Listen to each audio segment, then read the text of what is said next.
Cuando 3 sicarios del cártel de Sinaloa irrumpieron en el comedor del albergue Esperanza Nueva esa tarde, pensaron que los niños huérfanos serían testigos fáciles de silenciar. No se dieron cuenta que entre las sombras, un voluntario, que parecía ordinario, era en realidad el hombre más peligroso de México. Estaban a punto de descubrir que en este santuario para niños abandonados, la esperanza no era lo único que los protegía. El sol de atardecer filtraba rayos anaranjados a través de las ventanas polvorientas del comedor, proyectando sombras alargadas sobre las mesas de metal, donde 40 niños compartían su cena. El tintineo de cubiertos y murmullos infantiles llenaba el aire, mezclándose con el aroma de frijoles y arroz que la cocinera había preparado con recursos limitados. Para cualquier observador casual, era simplemente otro día en el albergue ubicado en las afueras desérticas de Ciudad Juárez. María González, la directora del albergue, supervisaba la cena desde su posición habitual cerca de la puerta, su rostro cansado mostrando el peso de años dedicados a proteger a estos niños que nadie más quería. Sus ojos expertos recorrían el comedor, deteniéndose brevemente en Miguel, un niño de 10 años que había llegado hace apenas 3 semanas, demacrado y con una mirada que había visto demasiado para su edad. El estruendo de la puerta principal, al abrirse violentamente, cortó la normalidad como un cuchillo. 3 hombres entraron con pasos deliberadamente pesados. El tintineo de cubiertos cesó instantáneamente. 40 pares de ojos infantiles se fijaron en sus platos, un reflejo condicionado por vivir en una ciudad donde mirar demasiado podía ser mortal. «Buenas tardes, señora directora», dijo el más alto de ellos. Su cortesía contradecía por la mano que descansaba sobre la pistola visible bajo su camisa abierta. El collar de oro con un pequeño pendiente de jaguar brillaba bajo la luz artificial del comedor. «Solo queremos hablar con uno de sus niños, un asuntito pequeño». En la esquina del comedor, un hombre de complexión mediana vestido con el uniforme de voluntarios, camisa azul simple y pantalones caqui, continuaba sirviendo agua a los niños. Su movimiento era fluido, calculado, mientras sus ojos registraban cada detalle: la posición de las armas de los 3 hombres, las salidas disponibles, la distancia exacta entre las mesas. Para los sicarios era solo otro voluntario insignificante. Para los niños que lo conocían desde su llegada hace 2 meses, era Eduardo, el hombre silencioso que reparaba cosas rotas y enseñaba defensa personal los miércoles. Ninguno sabía que observaban a Omar Harfuch, secretario de Seguridad de México, quien había elegido este albergue específico para su operación encubierta después de recibir informes alarmantes sobre el reclutamiento forzado de huérfanos por el cártel. «No tenemos secretos aquí», respondió María, su voz firme a pesar del miedo que tensaba su cuerpo. «¿A quién buscan exactamente?». El hombre sonrió, sus ojos recorriendo las mesas de niños aterrorizados, deteniéndose brevemente en Miguel, quien se encogió visiblemente en su asiento. «Ya lo encontramos», murmuró haciendo un gesto sutil a sus compañeros para que se posicionaran estratégicamente cerca de las salidas. 2 horas después de que los sicarios abandonaran el comedor, con promesas veladas de regresar, Omar Harfuch descendió por las escaleras de concreto hacia el sótano del albergue. Sus pasos resonaban contra las paredes húmedas mientras activaba un pequeño dispositivo que bloqueaba cualquier señal de vigilancia electrónica. La oficina improvisada que había construido durante sus 2 meses de infiltración ocupaba un rincón olvidado entre tuberías oxidadas y cajas de suministros donados. El teléfono satelital encriptado vibró exactamente a las 21:30 horas, como habían acordado. «Capitán Ramírez», respondió Omar, su voz adoptando automáticamente el tono profesional que había perfeccionado durante sus años dirigiendo operaciones de alta seguridad. «Secretario». La voz del capitán llegó clara a pesar de la distancia. «Desde la Ciudad de México. Recibimos su reporte sobre la visita de esta tarde. ¿Confirmación de identidad de los sicarios?». Omar consultó las fotografías que había tomado discretamente con su reloj inteligente modificado. Los rostros de los 3 hombres aparecían claramente en la pequeña pantalla. «Positivo. Reconocí a Luis el dentista Morales, lugarteniente, conocido de la célula local.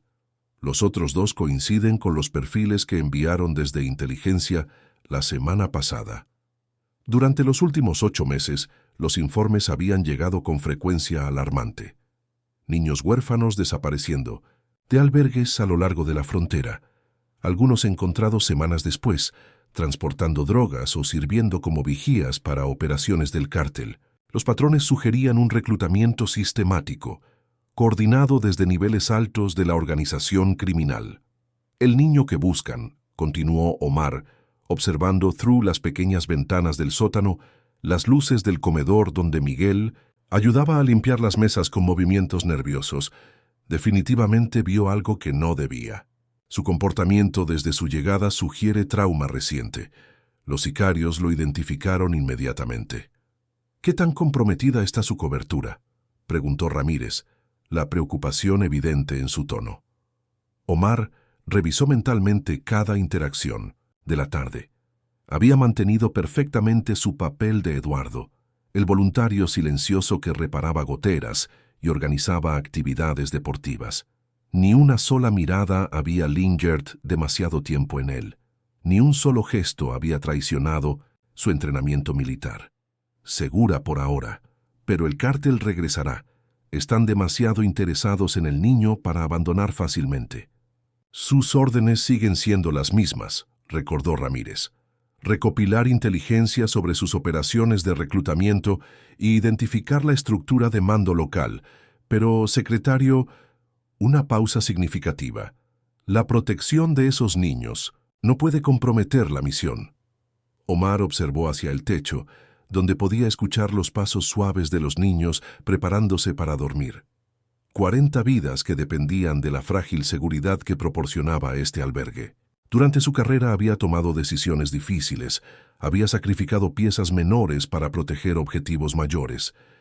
Pero algo en la mirada asustada de Miguel, en la determinación cansada de María, había awakened algo que creía haber enterrado profundamente en su entrenamiento profesional.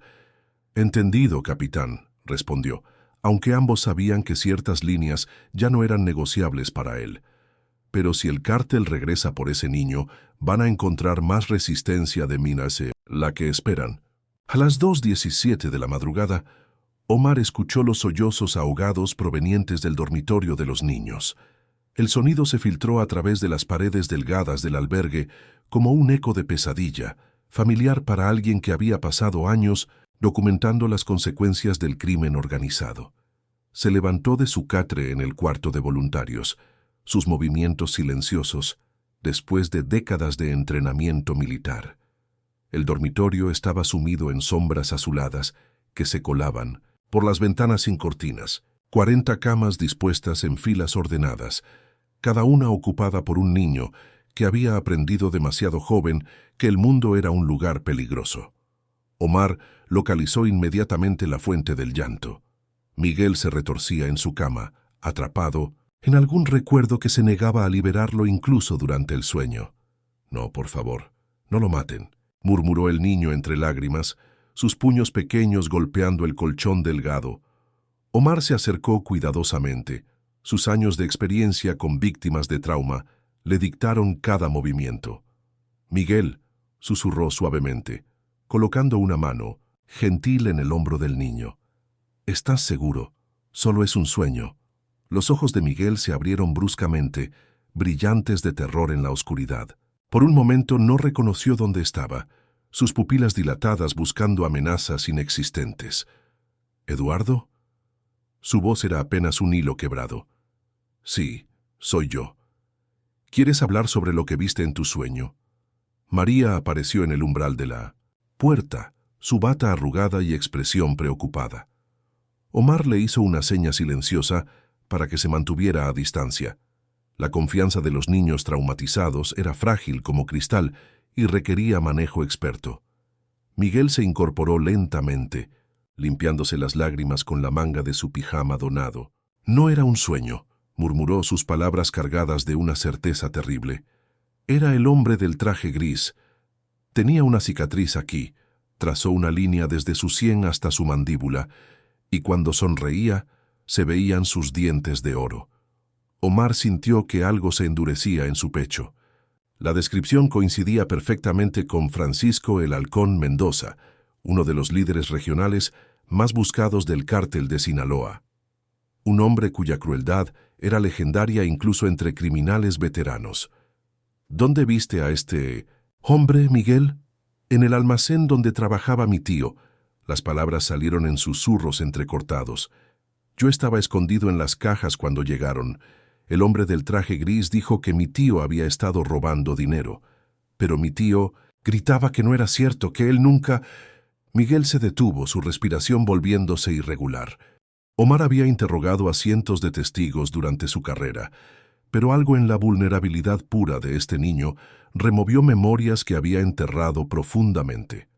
Su propia infancia en Sinaloa, donde había visto demasiado joven lo que el crimen organizado podía hacerle a familias enteras. La promesa que se había hecho a sí mismo de proteger a otros de lo que él no había podido evitar. «Miguel», dijo Omar, su voz adoptando un tono que ningún niño en el albergue había escuchado antes, cargado de autoridad absoluta. «Necesito que confíes en mí». «¿Puedes recordar algo más sobre ese día? Cualquier detalle podría ayudar a asegurar que ese hombre nunca más lastime a nadie». El niño lo miró con ojos antiguos, en un rostro demasiado joven, y Omar supo que Miguel había reconocido algo en él que los otros no habían visto. El mercado de San Lorenzo bullía con la actividad matutina cuando Omar acompañó a María y 12 niños del albergue en su excursión semanal de compras. El aire estaba espeso con aromas de especias, frutas maduras y el humo de las parrillas que preparaban tacos para los trabajadores que iniciaban su jornada. Para cualquier observador, era simplemente otro voluntario ayudando con las tareas rutinarias del albergue. Omar empujaba un carrito de metal oxidado mientras sus ojos registraban cada detalle del entorno. Los puestos de verduras servían como puntos de observación perfectos.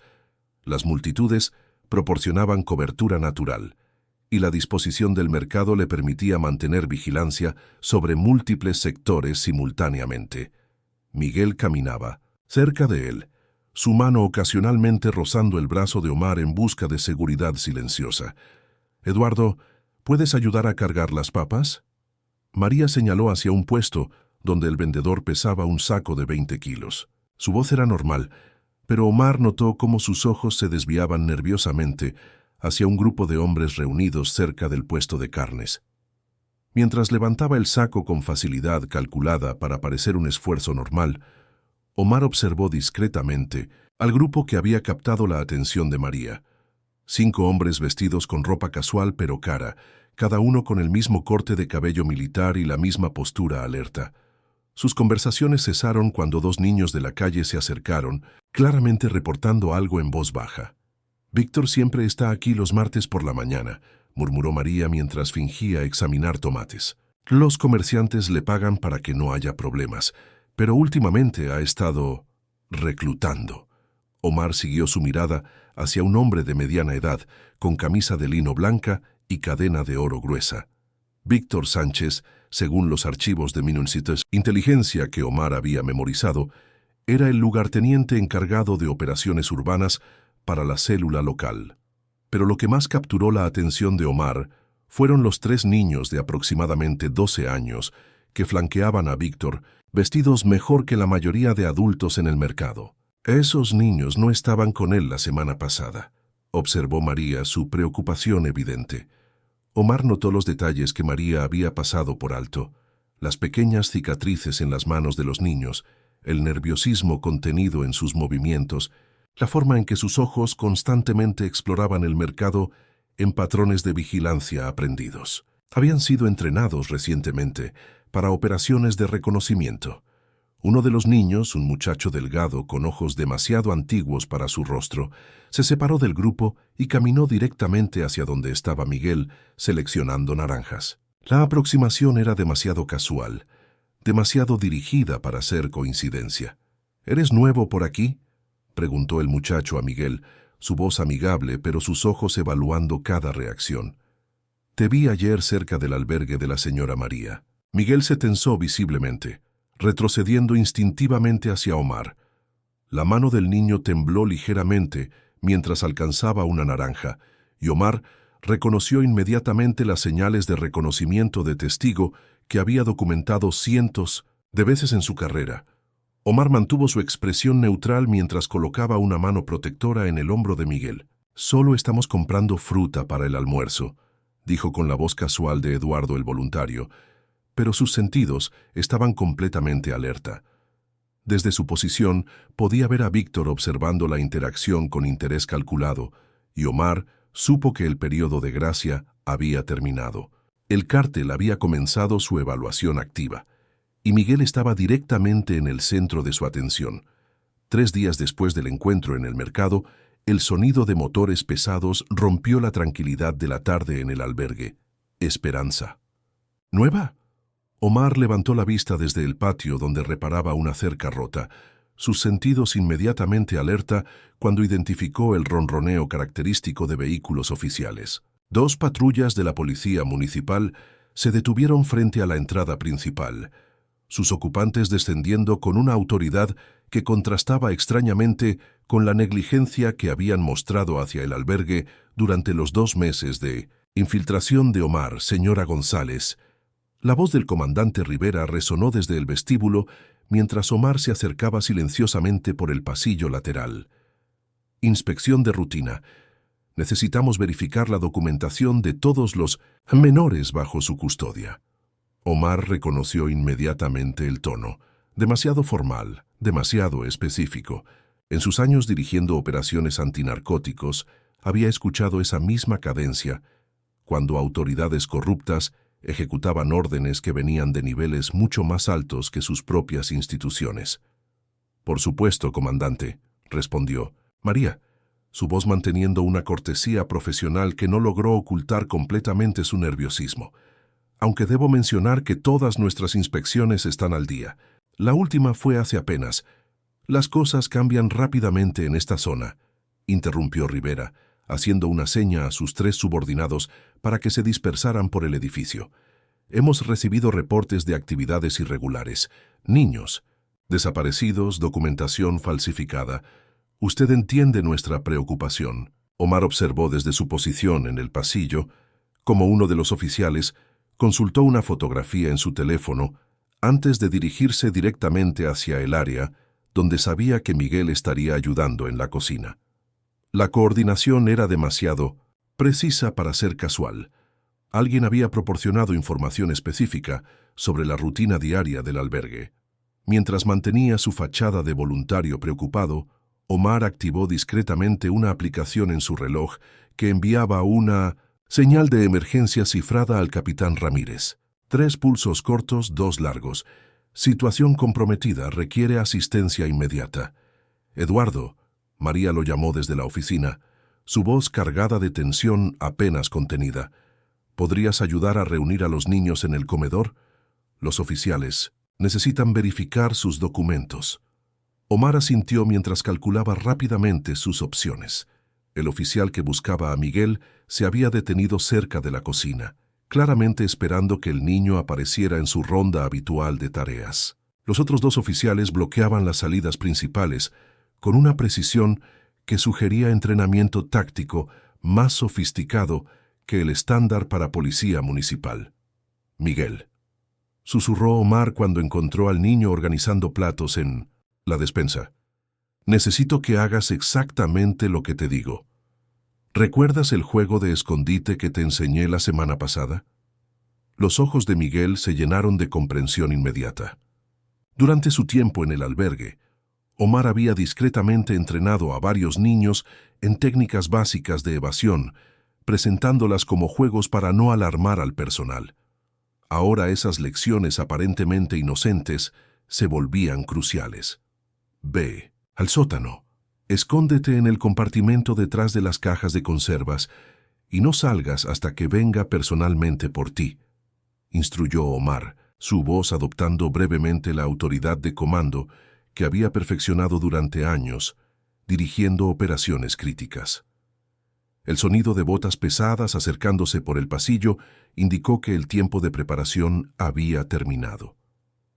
A las 3:47 de la madrugada, Omar permanecía sentado en el borde de su catre, observando las sombras que se movían por las paredes de su pequeña habitación. La inspección policial había terminado 3 horas antes sin incidentes. Miguel había permanecido oculto exitosamente, y los oficiales corruptos se habían retirado con expresiones de frustración apenas disimulada. Pero el sueño se negaba a llegar, ahuyentado por memorias que la tensión del día había desenterrado como esqueletos de un cementerio olvidado.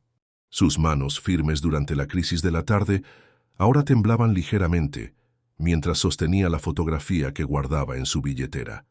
3 niños sonriendo bajo el sol de Michoacán, sus rostros llenos de la inocencia que creían estar protegiendo durante la Operación Tormenta Blanca, 5 años atrás. Los recuerdos se derramaron como agua a través de una presa rota. La ciudad de Apatzingán, donde había dirigido una operación conjunta para desmantelar una red de laboratorios de metanfetaminas que utilizaba menores como vigías y transportistas. El plan había sido perfecto en papel: extracciones simultáneas, neutralización de amenazas, rescate de víctimas. Todo ejecutado con la precisión militar que había definido su carrera.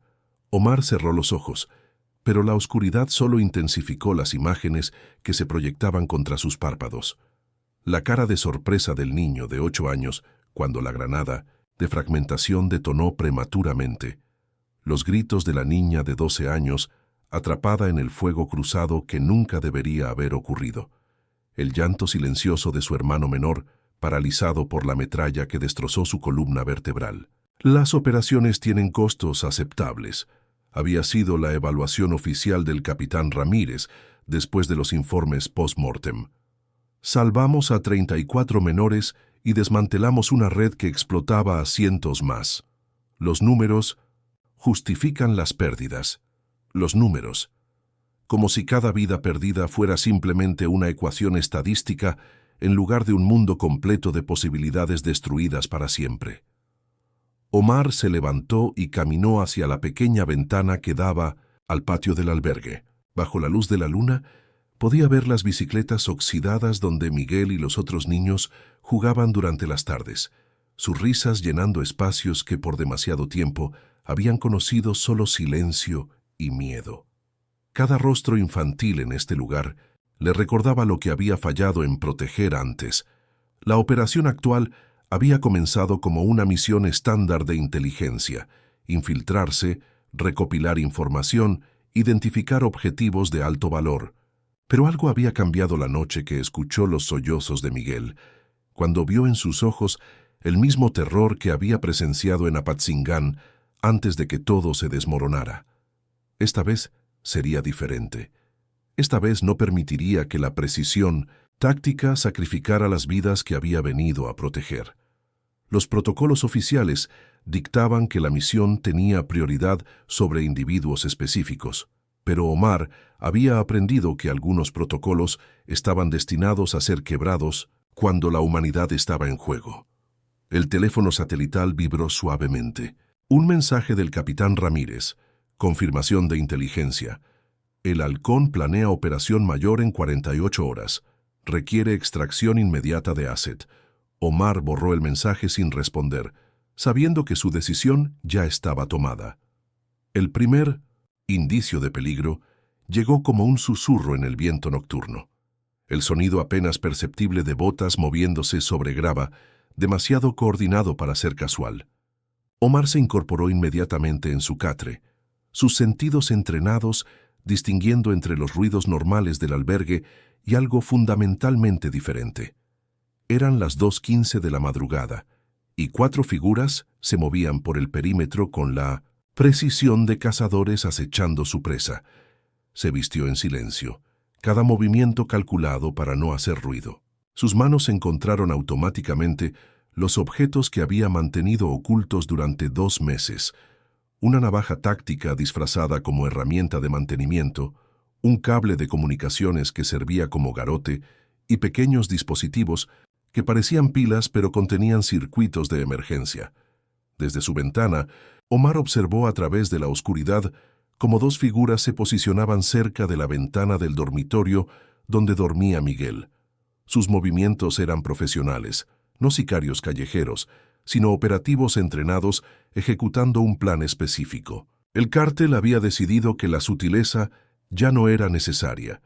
Omar se deslizó fuera de su habitación y se dirigió silenciosamente hacia el dormitorio de los niños. El pasillo estaba sumido en sombras, pero sus años de entrenamiento nocturno le permitían moverse como un fantasma entre los obstáculos familiares. Cada paso estaba medido, cada respiración controlada. El sonido de vidrio quebrándose cortó el silencio como un cuchillo. Desde el dormitorio llegó un grito ahogado. Miguel había despertado al sentir manos extrañas arrastrándolo hacia la ventana rota. Omar abandonó todo pretexto de cautela. Su cuerpo se movió con la fluidez letal que había perfeccionado durante años de operaciones especiales, cada acción ejecutada con precisión militar. Llegó al dormitorio justo cuando uno de los intrusos pasaba a Miguel a través de la ventana hacia su compañero en el exterior. «Suéltalo». La voz que salió de la garganta de Omar no pertenecía a Eduardo el voluntario. Era la voz de comando de alguien acostumbrado a ser obedecido instantáneamente. El sicario dentro del dormitorio giró, su mano moviéndose hacia la pistola oculta bajo su camisa.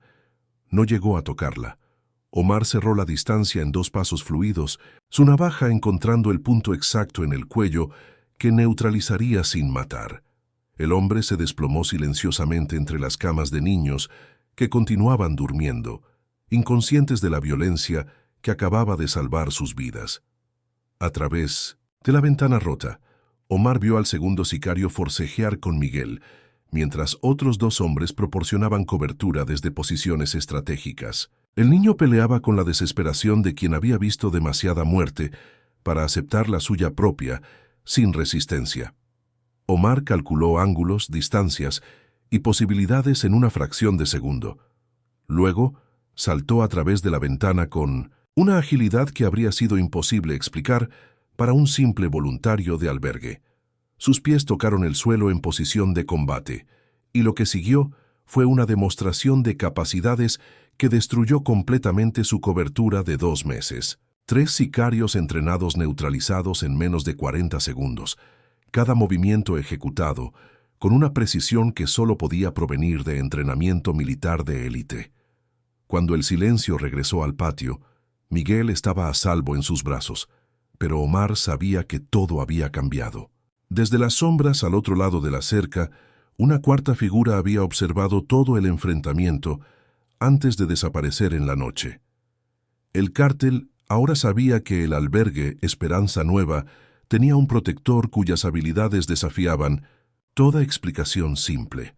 La sede temporal de operaciones ocupaba un edificio abandonado a 15 kilómetros del albergue, sus ventanas tapiadas ocultando la sofisticada tecnología de comunicaciones que el capitán Ramírez había instalado durante la noche.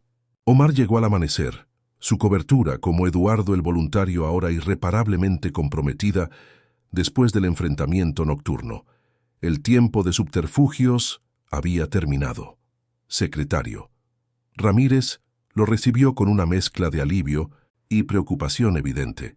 El análisis de las comunicaciones interceptadas confirma nuestras peores sospechas. La operación es masiva. Omar observó las pantallas que mostraban mapas digitales de Ciudad Juárez salpicados de puntos rojos que indicaban actividad del cártel. Cada punto representaba una pieza del rompecabezas que había estado armando durante 2 meses, pero la imagen completa superaba incluso sus estimaciones más pesimistas.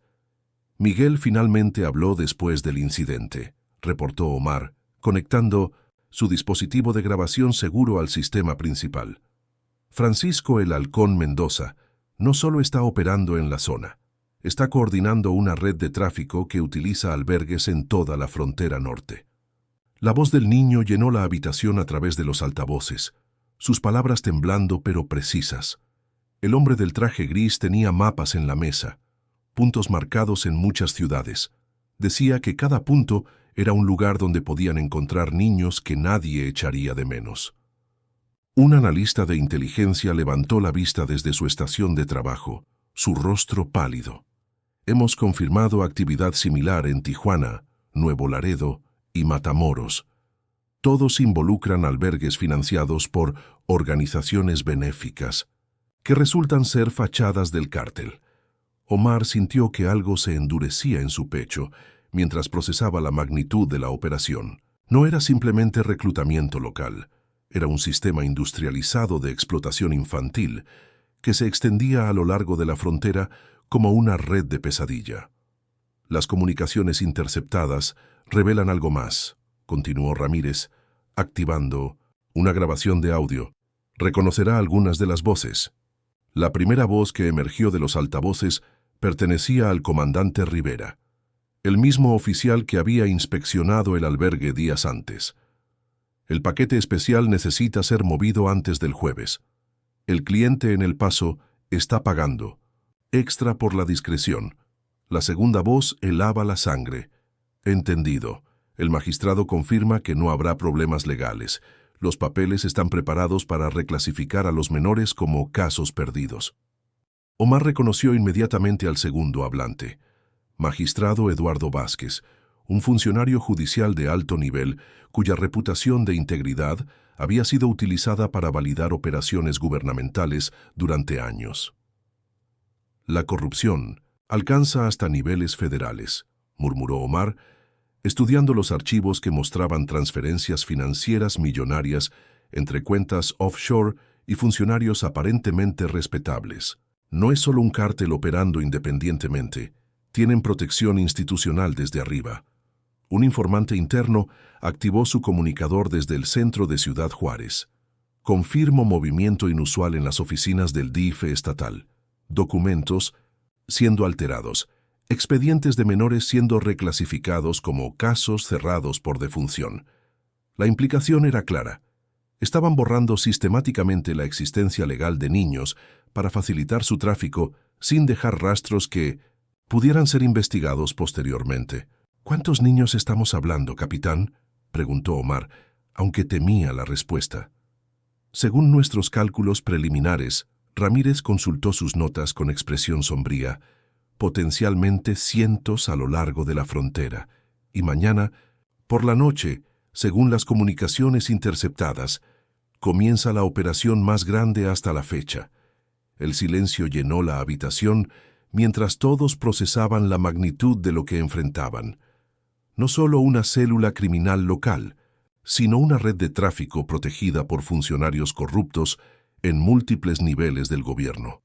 Omar regresó al albergue Esperanza Nueva al atardecer, su mente procesando la información devastadora que había descubierto en la sede de operaciones.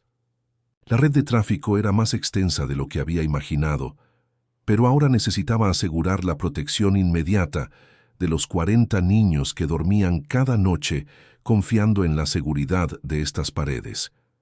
Lo que no esperaba era descubrir que la traición había estado creciendo como un cáncer dentro del mismo santuario que intentaba proteger. La cocina bullía con la actividad habitual de preparación de la cena cuando Omar entró por la puerta trasera. Carlos Méndez, el cocinero que había trabajado en el albergue durante 6 meses, estaba cortando verduras con movimientos mecánicos, pero algo en su postura alertó inmediatamente los sentidos entrenados de Omar. El hombre mantenía su teléfono, celular abierto sobre la mesa de preparación, sus ojos desviándose constantemente hacia la pantalla entre tareas. «Eduardo». María se acercó con una sonrisa forzada que no logró ocultar la tensión acumulada desde el intento de secuestro nocturno. ¿Podrías ayudar a Carlos con las ollas grandes? Miguel está ayudando a servir, pero necesitamos más manos. Omar asintió mientras observó discretamente la pantalla del teléfono de Carlos. Lo que vio helaba la sangre, una serie de fotografías de niños del albergue, cada una acompañada de notas que detallaban horarios, rutinas y características específicas. La foto más reciente mostraba a Miguel ayudando a limpiar mesas con una anotación que decía: objetivo primario confirmado, proceder con extracción mañana 20 CTURS. Carlos, dijo Omar casualmente mientras se acercaba. «Necesitas que lave esas ollas del almuerzo». El cocinero sobresaltó ligeramente, sus manos moviéndose instintivamente para cubrir su teléfono. «No, no, Eduardo, ya casi termino aquí. ¿Por qué no vas a ayudar a los niños con sus tareas?» Era una sugerencia, demasiado específica, demasiado insistente. Omar reconoció inmediatamente la táctica: alejar al observador del área donde se realizaba actividad sensible. Sus años de experiencia en contrainteligencia le habían enseñado a reconocer cuando alguien intentaba manipular su posición. «Claro», respondió Omar, fingiendo aceptar la sugerencia mientras activaba discretamente la función de grabación en su reloj. «Pero primero, déjame ayudarte a llevar esas ollas al fregadero». Mientras se acercaba, Omar pudo ver más claramente la pantalla del teléfono. Además de las fotografías y notas sobre los niños, había mensajes de texto recientes que confirmaron sus peores temores. El Guardian identificado como alto nivel gobierno proceder con operación total. Mañana neutralizar resistencia. Carlos. Notó la dirección de su mirada y su expresión cambió instantáneamente. La máscara de amabilidad simple se desvaneció, reemplazada por algo más frío, más calculado. Su mano se deslizó hacia el cuchillo que había estado usando para cortar verduras. «Sabes», murmuró Carlos, su voz perdiendo el acento local que había mantenido durante meses. «Siempre me pareció extraño que un voluntario tuviera reflejos tan rápidos la otra noche». Omar evaluó rápidamente la situación.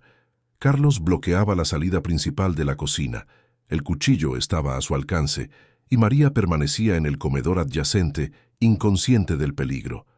Más críticamente, Miguel y otros niños estaban distribuyendo la cena apenas a metros de distancia. «No sé de qué hablas», respondió Omar manteniendo su voz calmada mientras calculaba ángulos de ataque. «Solo soy Eduardo, el voluntario que repara cosas». Carlos sonrió mostrando dientes que habían sido modificados con incrustaciones de oro. Un detalle que Omar no había notado antes porque el hombre había mantenido cuidadosamente cerrada su boca durante meses. «Eduardo», repitió Carlos, saboreando el nombre falso. «O debería decir secretario Omar Harfuch. Sí, sabemos exactamente quién eres. Y mañana, cuando termine la operación, estos niños van a desear que nunca hubieras venido a protegerlos». El anochecer llegó con una quietud antinatural que hizo que cada sonido pareciera amplificado en el albergue Esperanza Nueva. Omar había neutralizado silenciosamente a Carlos en la cocina, pero no antes de que el infiltrado enviara una última transmisión confirmando su identidad al cártel. Ahora, mientras las primeras estrellas aparecían en el cielo del desierto, Omar sabía que la tormenta que había estado evitando durante meses finalmente había llegado. Desde la ventana del segundo piso, Omar observó a través de binoculares improvisados las luces de vehículos posicionándose en un perímetro de 500 metros alrededor del albergue. No eran las camionetas destartaladas de sicarios callejeros, eran vehículos blindados de grado militar, moviéndose con la precisión de una operación coordinada profesionalmente. «María», llamó suavemente a la directora, quien se había unido a él en su vigilia después de asegurar que los niños estuvieran cenando en el comedor interior. «Necesito que reúnas a todos los niños en el sótano, inmediatamente». «¿Qué está pasando, Eduardo?» Su voz temblaba ligeramente, pero su postura mostraba la determinación de alguien que había protegido a estos niños durante años. «¿Esto tiene que ver con lo que pasó con Carlos?» Omar activó su comunicador de emergencia, enviando coordenadas y códigos de situación crítica al capitán Ramírez. La respuesta llegó inmediatamente. «Refuerzos en ruta ETA 45 minutos. Mantenga posición. 45 minutos». Omar calculó rápidamente. Contra un asedio coordinado con fuerzas superiores, 45 minutos podrían ser una eternidad. «María, mi nombre no es Eduardo», dijo Omar mientras comenzaba a transformar elementos aparentemente inocuos del albergue en componentes defensivos. «Soy Omar Harfuch, secretario de Seguridad de México. y he estado trabajando encubierto para proteger a estos niños de una red de tráfico que es más grande de lo que cualquiera imaginó. Los ojos de María se ensancharon, pero antes de que pudiera responder, el sonido de altavoces externos cortó la noche. «Secretario Harfuch».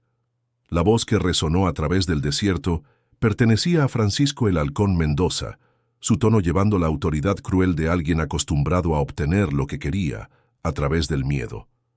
Qué honor tener al mismísimo jefe de seguridad nacional escondido entre huérfanos. Omar se posicionó estratégicamente, donde podía observar múltiples ángulos de aproximación mientras María bajaba rápidamente para organizar a los niños. A través de sus binoculares, pudo ver la figura del halcón de pie junto a una camioneta blindada, flanqueado por al menos 20 operativos armados. «Tengo una propuesta simple», continuó el halcón. «Entréguese voluntariamente, y los niños vivirán para ver otro día. Resista, y convertiremos este albergue en una lección que otros santuarios recordarán por generaciones». Omar activó el sistema de comunicaciones del albergue, su voz proyectándose a través de los altavoces con la autoridad que había desarrollado durante años dirigiendo crisis nacionales. «Aquí, Harfuch, la única lección que van a aprender esta noche es que algunos lugares son sagrados y algunos niños están bajo protección que ustedes no pueden comprender». Mientras hablaba, Omar continuó sus preparativos, transformando el albergue en una fortaleza improvisada, usando conocimientos tácticos que había perfeccionado durante décadas de operaciones críticas. Cada ventana se convirtió en un punto de observación, cada pasillo en un corredor defensivo calculado. El sonido de motores aproximándose indicó que la paciencia de El Halcón había terminado. La batalla por el albergue Esperanza Nueva estaba a punto de comenzar, y Omar sabía que los próximos 45 minutos determinarían si 40 niños vivirían para ver el amanecer. El primer asalto llegó a las 22:30 horas con la precisión de una operación militar coordinada.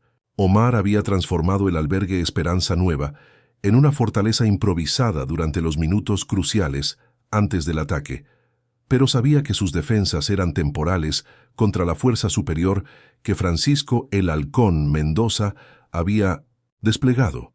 Las ventanas del primer piso habían sido reforzadas con muebles pesados, mientras que Omar había creado puntos de observación estratégicos que le permitían monitorear todas las rutas de aproximación. En el sótano, María mantenía a los 40 niños en silencio absoluto, sus ojos reflejando el terror de quienes habían aprendido demasiado joven que el mundo podía ser un lugar brutal. El estruendo de cristales, rompiéndose, marcó el inicio del asalto. 3 equipos de sicarios entraron simultáneamente por ventanas diferentes, sus movimientos coordinados, sugiriendo entrenamiento militar profesional. Pero Omar había anticipado exactamente esta táctica. La primera onda de atacantes se encontró con un albergue aparentemente vacío, sus pasillos sumidos en oscuridad estratégica que Omar utilizaba para moverse como un fantasma letal. Cada corredor se había convertido en un embudo de muerte, cada esquina en una trampa calculada. El primer sicario cayó antes de que pudiera procesar lo que había sucedido. Omar emergió de las sombras con la fluidez de alguien que había perfeccionado el arte del combate silencioso durante décadas. Su entrenamiento en fuerzas especiales se manifestó en cada movimiento, preciso, eficiente, absolutamente letal. «Edificio despejado», reportó el líder del segundo equipo por radio, sin darse cuenta de que Omar había eliminado silenciosamente a 3 de sus compañeros. «Negativo». La voz de Omar resonó a través del sistema de comunicaciones del albergue. «El edificio está muy ocupado, solo que ustedes no pueden ver al ocupante». Lo que siguió fue una demostración de guerra psicológica combinada con tácticas de combate urbano que desmoralizó rápidamente a los atacantes. Omar utilizó su conocimiento íntimo del albergue para aparecer donde los sicarios menos lo esperaban, neutralizar amenazas con precisión quirúrgica y desaparecer antes de que pudieran responder efectivamente. «El objetivo está jugando con nosotros», gritó uno de los sicarios por radio, su voz cargada de frustración y miedo creciente. «Entonces dejen de jugar», respondió fríamente el halcón desde su posición exterior. «Quemen el edificio. Si no podemos capturarlo vivo, asegurémonos de que ningún testigo sobreviva». El cambio de táctica envió una descarga de adrenalina por el sistema de Omar. Podía defenderse contra asalto directo, pero fuego indiscriminado pondría en peligro inmediato a los niños en el sótano. Fue entonces cuando el rugido de helicópteros militares cortó la noche del desierto. Las luces de búsqueda federal iluminaron el perímetro, mientras la voz amplificada del capitán Ramírez resonó sobre el campo de batalla. «Aquí, fuerzas federales mexicanas. Están rodeados. Depongan las armas inmediatamente». Desde su posición, en el segundo piso, Omar observó cómo el halcón evaluaba rápidamente sus opciones, mientras fuerzas federales establecían un perímetro exterior. La expresión del líder del cártel cambió de confianza cruel a cálculo desesperado. «Esto no termina aquí, Harfuch», gritó el halcón hacia el albergue. «Hoy salvaste a estos niños, pero hay cientos más que nunca encontrarás». Omar sabía que tenía razón, pero mientras observaba los helicópteros aterrizar y las fuerzas especiales asegurar el perímetro, también sabía que esta noche había logrado algo esencial. Había demostrado que algunos santuarios eran verdaderamente sagrados. El amanecer llegó al albergue Esperanza Nueva, con una luz dorada que se filtró a través de las ventanas rotas, iluminando un lugar que había sido transformado para siempre durante las horas de oscuridad. Omar se encontró de pie en el patio, donde meses atrás había fingido ser simplemente Eduardo, el voluntario silencioso que reparaba cosas rotas. Ahora, rodeado de equipos forenses federales y periodistas nacionales, ya no podía esconderse detrás de esa fachada protectora. Francisco el Halcón Mendoza yacía esposado junto a una ambulancia, su expresión de superioridad cruel reemplazada por la resignación de alguien que finalmente había encontrado una fuerza que no podía intimidar ni corromper. A su lado, una fila de funcionarios corruptos, incluyendo al comandante Rivera y al magistrado Vázquez, esperaban transporte a instalaciones federales donde enfrentarían cargos que destruirían sus carreras y reputaciones para siempre. «Secretario». El capitán Ramírez se acercó con una tablet mostrando reportes preliminares. «Hemos desmantelado operaciones similares en 5 estados fronterizos. Los arrestos incluyen a 37 funcionarios corruptos y más de 200 operativos del cártel. La red que descubrió aquí era solo la punta del iceberg». Omar asintió mientras observaba a María reunir a los niños en el comedor reparado apresuradamente. 40 rostros que habían conocido demasiado miedo para su edad ahora mostraban algo que había estado ausente durante años: la posibilidad genuina de seguridad. Miguel se acercó tímidamente, su mano pequeña alcanzando la de Omar con confianza que había costado meses construir. «¿Ya no tienes que fingir ser Eduardo?», preguntó el niño, sus ojos mostrando una madurez que trascendía su edad. «No», respondió Omar, arrodillándose para estar a la altura de Miguel. «Pero eso no significa que vaya a dejar de protegerte a ti y a los otros niños. Solo que ahora lo haré de manera diferente». Las cámaras de televisión captaron el momento cuando Omar anunció oficialmente la creación del Programa Nacional de Protección de Albergues, una iniciativa que asignaría personal de seguridad federal especialmente entrenado a instituciones de menores en zonas de alto riesgo. Cada albergue tendría acceso a comunicaciones de emergencia directas, protocolos de seguridad mejorados y verificación exhaustiva de antecedentes para todo el personal. «Lo que pasó aquí», declaró Omar frente a las cámaras, «no puede repetirse en ningún otro lugar donde niños vulnerables buscan seguridad. México protegerá a quienes no pueden protegerse a sí mismos». Más tarde, mientras el circo mediático se dispersaba y los últimos equipos forenses completaban su trabajo, Omar se encontró solo en el dormitorio donde había escuchado por primera vez los sollozos de Miguel semanas atrás. Las camas estaban ordenadas, las ventanas reparadas, pero las memorias de lo que había ocurrido permanecerían para siempre. María apareció en el umbral, su expresión mostrando una mezcla de gratitud y comprensión profunda. ¿Realmente vas a mantener tu promesa de seguir protegiéndolos? Omar miró hacia el patio donde los niños jugaban bajo supervisión federal, sus risas llenando espacios que habían conocido demasiado silencio. Algunos trabajos, respondió, nunca realmente terminan, solo evolucionan. El sol continuaba subiendo sobre Ciudad Juárez, llevando consigo la promesa de que en el albergue Esperanza Nueva y en lugares similares a lo largo del país, la esperanza finalmente tenía un guardián que nunca más permanecería silencioso cuando la protección fuera necesaria.